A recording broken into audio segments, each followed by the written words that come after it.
Greetings, CSGOers. I'm Extremes.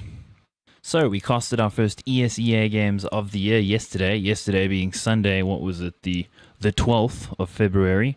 It's been quite a long time since we last casted. I think the last time was actually the Masters Final. That was for myself and Burning Red, of course, my co-caster. Or am I his co-caster? Good question. But it's great to be back. It's great to be back and casting. Why weren't we casting, do you ask? Well, there have been no games up until January, and of course, with the start of January, it's been DGL Masters has started again. And Telkom sorted nothing out in terms of casting talent. Didn't speak to anybody or organize anything, so therefore it is not being casted. But also, taking it away from that and being all political, the real talk is, well, we just weren't sure whether we would be back as a casting pair this year. Last year was really hard. We worked our asses off 6 days a week sometimes, multiple games a night, getting to bed late, sacrificing our personal lives and our families and all of that. And it took a bit of a toll. We needed a break, and we had lots of things going on in our work environments and work situations. And it made it a little bit tough to get back into it. Of course, Burning Red also has a full-time job aside from running NAV TV. So, you know, the guy's busy. I'm also busy. But the fact is there's a need. We need casters and nobody's doing it. And we are self-proclaimed to be the best. And a lot of other people say we are too. So I guess we should get back in there and do the casting. But the question about casters in South Africa, and this is something I've heard a lot and read a lot, are SA casters shit? Are they terrible? Are they horrible? I've seen a lot of those sorts of opinions over the years on the Facebook groups, on the discussion forums and things like that. Did I say discussion forums? I meant WhatsApp groups and Skype groups. We don't use discussion forums in South African CSGO. Or Twitter. We really should use Twitter, guys. It's so much better for engaging with personalities. But anyway, RSA cast is bad. Well, can I was going to do a video about this thing. I was going to really go in depth, and I interviewed a lot of former players, current players, MGO owners, current casters, both from CSGO and Dota. And, I got a lot of interesting information, and I'd like to make a great video, but it's not really fair for me to make a video about something when nobody's been casting. So how can I criticize them for something that they haven't done in many months? I mean, the only people I could really criticize are myself and Nate. And believe me, there's a lot of criticism. We're very aware of our failings and where we need to improve. And that's something that we always have constantly worked on improving. Go back and look at our first casts last year, and you'll see what I mean. It even took us a little while to get back into it yesterday. It's not like riding a bike after all. But it's a video I'd like to do at some point, but I think it's more fair to ask the question, well, where are all the casters? Just where are they? Why aren't guys casting? Why, when myself and Burning Red were not doing the casting, didn't other guys step in and take our place? Why didn't some youngsters rise up, some new talent rise up and actually blow our socks off, blow our hair back? Of course, I don't have any hair, so there's none to blow back, but why didn't some new guys come in and make us excited about South African CSGO? Why didn't they take the mantle? Why didn't the established guys, the guys who've done all the events? I mean, I was relatively new to it last year, and in a very short space of time, I got to doing all the big finals. And well, you heard my voice if you're a Counter-Strike fan. Well, nearly more than anyone else except for Burning Red, because of course he talks more than I do. But the fact is, where are these guys? Why aren't they actually casting the established guys, and why aren't the new people coming into it? So let me just quickly look at my notes here. So yeah, it's crib notes. It's not a script, don't worry. I just speak from the heart. I just need to make sure that I have it in somewhat logical order. Otherwise, I'm just going to hit you guys with things and confuse the crap out of you. I confuse myself half the time, and I definitely don't want to confuse you. So for myself, I started because I got asked to by Nate. It's simple as that. I was actually in a team called SSG Shock. We did really well at DGC 2015. That was my literal first year of playing Counter-Strike. I mean, I started in like October, November 2014, having not played since 1.6 in 2003. And the stated goal for me was to get to DGC, and I got there in my first year. It was part of a 2-year plan. I thought I'd have to work really hard for 2 years to get there, but I got there in the first year. And my life situation changed a little bit, and it made it a little bit tough to keep actually being a player. So I had some association with Burning Red from Nav TV before because I helped them with a broadcast solution for DGC 2015. It was very stressful for me. I was playing, I had a stand as part of my company, I was running and managing, and I was also helping out the broadcast guys. So yeah, very, very difficult weekend that was. And we still did well, finishing, 7th, 8th, which was great, something I'm very proud of. But I had some association with Nav TV, so I knew who they were. I'd spoken to Nathaniel Burning Red before a few times, and he seemed to gather that I had some knowledge about CS:GO, so asked me if I wouldn't be interested in getting into casting. And funny enough, a couple of MGO owners who'd come to me for sponsorship also mentioned the same thing. I mean, I was asked, do I want to be a coach? And it was a little bit surprising coming from who it was coming from, a fairly top-level figure. So clearly other people thought I had some understanding of CSGO. I know that I do, but I'd never really considered myself as a broadcast personality. I don't particularly like the sound of my voice, but neither does Nathaniel. I don't mean my voice, his voice. Like, generally people don't like the sound of their own voice. The scientific reason for that is something called the occlusion effect. Just a little quick snippet there for you. The way your voice sounds to you sounds different to other people because of the fact that your skull vibrates and you absorb some of the sound from the vibration in your skull. So there you go, you learn something. But what I did discover very quickly is that I enjoy casting. It's a need in the community, and I feel that I'm pretty good at it. I'm still, definitely work in progress, and not having done it for a few months again, it's not easy to get back into, but I generally know what I'm talking about, which has been a criticism of other casters, that they don't quite know what's going on. They don't know the meta of the game, maybe haven't played it at a high level, who knows. I definitely still have room to improve and to drive towards the goal of being better. And of course, I have a lot of drive in myself to improve, and that's something that you need as a caster. That's a large part of it. I'm not the best, not far from it, but I am one of the best in South Africa, and I'm not ashamed to admit it. I love working with Burning Red and doing the events and casting. It's really great. So the question is, where are all the newbie casters? Why aren't new guys coming into this? Why is it just me and Burning Red right now? Well, I guess the thing that comes out all the time is lack of streaming capability. I can't stream. I don't have a fiber line or whatever. Well, I didn't have a fiber line last year. I was completely reliant on Burning Red. I only had ADSL, so we had to link up on Skype or when we did video or on TS, and he did the streaming on his line, and I had no access. If his line went down, then the cost was over, basically.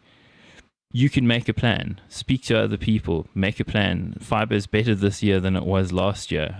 It's rolling out. Internet access is coming. Yes, it is an excuse. It probably is an excuse for you, but don't let it be an excuse that holds you back. I think part of the reason why maybe newbies don't want to come into it is a little bit laziness as well. I mean, it's hard. It requires you to actually do something. Being a caster requires preparation and study for individual games.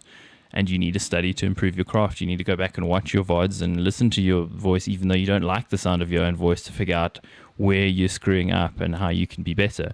Don't be lazy. Get off your ass and do something if you want to be a caster. Of course, the lack of events. There's not been that many events in Counter-Strike or other SAE sports in the last few years. It's difficult to be inspired to become a caster when there's no clear career path in it. Well, I do believe that is changing this year. I'll go into more of that a little bit later in this video, but it is changing. Don't lose heart, but I can also see why you might not be inspired. Now, I think one of the main reasons new people don't want to get involved, and some of the established guys don't want to cast, is because they're afraid. They're afraid to a large degree, afraid of being vulnerable, of putting themselves out there, and afraid of community hate. It's been toxic at points in the past, and it's been downright nasty at times what people have said about casters, particularly on the CSGO South Africa Facebook page. And I can naturally imagine one would want to avoid exposure to that sort of thing. Well, the fact is that as a public personality, you're always going to be subject towards those sorts of things, and you can either let it affect you, or you can say, well, I'll take on board what I can take on board, find what's actually valid in this and move on, maybe try to improve and discard the things that are just blatant nonsense, or you're going to let it get to you. People are cruel, and the CS community probably even more so. You have to be willing to put yourself out there, and this is something that you have to get over and get past to actually be a public broadcast personality. It seems daunting, but the fact is you have to be a certain kind of personality, and if you're not the kind that can allow that stuff to not affect you, then it's difficult. I myself, especially in the beginning and around DGC last year when I saw some of the things being said, yeah, it does affect you a little bit, but then you've got to look at it and go, well, what does this person know? Let me put into context where their perspective is. And this is what I'm coming to here is the kind of complaints. Are the things that people complain about actually fair? For the most part, probably yes. Not knowing the game well enough, well, that's pretty unforgivable. Not actually even playing the game or being a former player, that's also pretty unforgivable. And it's lazy not knowing the game. You need to know what you're talking about. It's just a non-negotiable. Sometimes production issues happen. If it's an occasional thing where the video is bad or the sound is bad or whatever, or the playback's choppy, there's that's a slight issue that's forgivable. But if it's consistent and you're not doing your due diligence to actually make things work, you need to work harder. We should require a higher standard, absolutely, but the expectations must also be realistic. A lot of the time, this is some dude or dudes, casting pair, trying his best for free from home for you. He doesn't have to do it. Until, casters in South Africa are full-time, and being paid, the expectation that we could be as good as full-timers from overseas is a little absurd. You got to put that in context. Maybe lower your expectations on some of these guys and be a little bit less harsh. At the same time, guys like myself and Burning Red, well, yeah, be harsh if you need to. We've been doing it for a little while. We need to hold ourselves to a high standard, and you need to hold us to that too. The style of feedback sometimes is a problem, though. Just saying somebody is shit is not enough. You got to be constructive. You got to be specific. The community is quick to say SA casters are shit, but they're not one to elaborate and engage in an adult discussion. I mean, when I've asked guys on Facebook before to actually elaborate, be specific, who is shit or who is terrible, they don't want to talk about it because they like having this big blanket statement saying everybody is shit, which is easy to say as an relatively anonymous person on the internet. Maybe it's got your name, maybe it doesn't have your real name if you're Flexi, but the fact of the matter is people don't really want to actually be specific because they don't want to be called out on actually not knowing what they're talking about. So you as a viewer, you got to weigh up when you're criticizing, am I being constructive or am I being subjective? People liking the sound of someone's voice or how hyped they get, over what they're actually saying is a reality. You got to realize that most of what you like or don't like about a broadcast personality is subjective. There's no logic to whether you like the sound of someone's voice, again, or how they speak. Just like there's no logic to whether you find somebody attractive or you think the dog ugly. I mean, one person's hubba hubba is the other person's, oh shit, that's nasty. You can't account for that. That's taste and that's subjective. It's the same with commentary. Some people hate the sound of my voice. Some people love it. I don't like it, but other people like it. Do I have no taste? Probably not. I mean, have you seen how I dress? But basically, I'm wrecking myself here, but I enjoy wrecking myself. Whether you like one person's commentary or not over another, or like it over another person's, or don't like it over another person's, that's all subjective. Concluding someone is shit because you don't like the way they sound possibly says more about you than the person you're commenting on and is not constructive. It's again subjective. Actually look at the reasons why this person is good or bad. Do they know what they're talking about? Can they actually speak? Are they umming and ahhing the entire time? Are they speaking too slowly? Are they speaking over the action? Those are all things that you can actually call them out. If you don't like the sound of their voice, they can work on it. Myself, I've had to work on my voice to actually have a better voice for broadcast. Look at a guy like Yanko on the international scene. Legendary analyst, but could barely speak English. Sounded like a freaking Ruski Rush B. Sika Blia type when he started as a broadcast personality. Couldn't understand him for a lot of people. He's worked on it. He actually worked with a voice coach. And if you listen to him now, he doesn't have much of an accent. These are things that you can work on. But saying somebody is shit says more about you than it says about that someone. You need to be specific. Otherwise, we're not going to progress casting in South Africa. But I'm digressing here. It's a hugely hostile environment for newbies, and we as a community need to be more welcoming and supportive to new commentators and offer them constructive feedback to help improve and actually support their cast by watching. 70 people watching last night. I think at one point it was like 100. That's not very many considering the amount of crying there has been about things not actually being casted. We as a community need to support the broadcast if we want to actually develop things.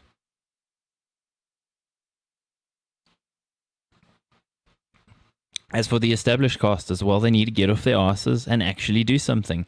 I understand we're all busy people. We lead busy lives. There's all sorts of things happening. I mean, maybe you're married and you have kids, or you have a difficult job situation. Well, you know what? Nate and I, Burning Red, we also have difficult things going on, and we somehow managed to do a hell of a lot more casting than anybody else last year. Did I say last week? Well, last week too, because we actually casted on Sunday. If you really want to do this, you'll make the sacrifices necessary and make it happen for yourself. Nothing worth doing is easy, and nothing worth doing comes without sacrifice. Make the sacrifice if you actually care about doing this. If you're just in it to live out your delusions of superstardom and get your opportunity to be a prima donna, then this probably isn't for you. Little princess, go do something else. Ultimately, stop wasting everybody's time. Either do it or don't do it, and if you're going to do it, then do it well. I'll quote Star Wars here. Yoda said, "Do or do not, there is no try." So with events coming up in 2017, well, the lack of events have been an issue. And of course, I've mentioned that early on in the video. If you're an aspiring caster, what do you have to look forward to? Actually, quite a lot. There's not a lot that we can talk about right now, but there's a lot of great stuff on the horizon. The opportunity to be a professional and actually get paid for this is coming in the next couple of years. And if you want to get on this train, get on it now. You can have a career as a broadcast talent. Look at the international stage. The broadcasters are as famous as the players. Your enjoyment of the broadcasts often is directly tied into how much you enjoy listening to Bardolph and DDK. You know the kind of things like, what, this is not FPL, Dan. This is major. That kind of thing. That you identify with these guys. They are the voice of us, the community. I mean, some people like a Thorin type, some people don't like him. That's all part of it. Maybe you prefer an Anderson Similar. Maybe you prefer a Henry G and Sadicus. Maybe you like some of the up and comers like Metus or Just Harry or Tombas or guys like that. Blue, for instance.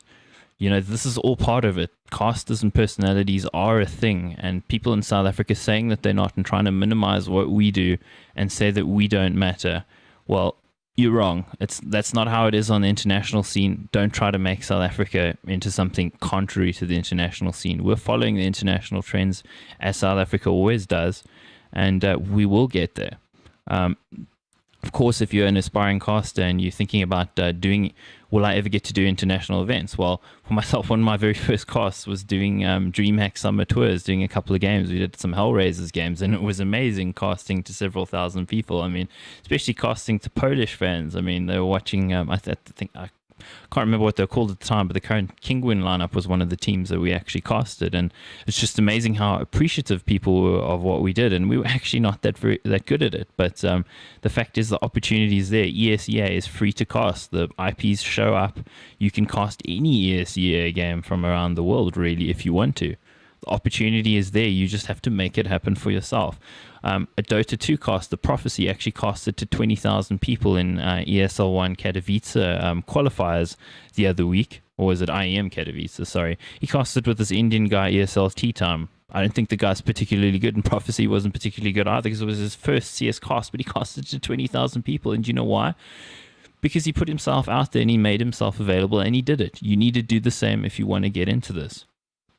What's my conclusion here? We need more talented young casters. If you're a newbie, if you want to get into this, talk to me or talk to Burning Red. We'd love to help. There's events coming up this year. We need guys to work on these events. And I say the collective we as in the community. I'm not talking about any particular company. I'm just saying there's stuff coming up this year, and we could surely use your help as a CS community. We need more casters. Internationally, they need more casters as well. There aren't enough. Especially enough good ones. Maybe the talent isn't you. We'd love to take you under our wing and to help you. We'd love to help the next generation of broadcasters find their feet and their audience. We're still learning too. Come learn with us. We'd love to have you. Thanks for watching, guys. I really appreciate it. Drop a like, drop a comment, drop a deuce if it's that time of the morning. Axe out.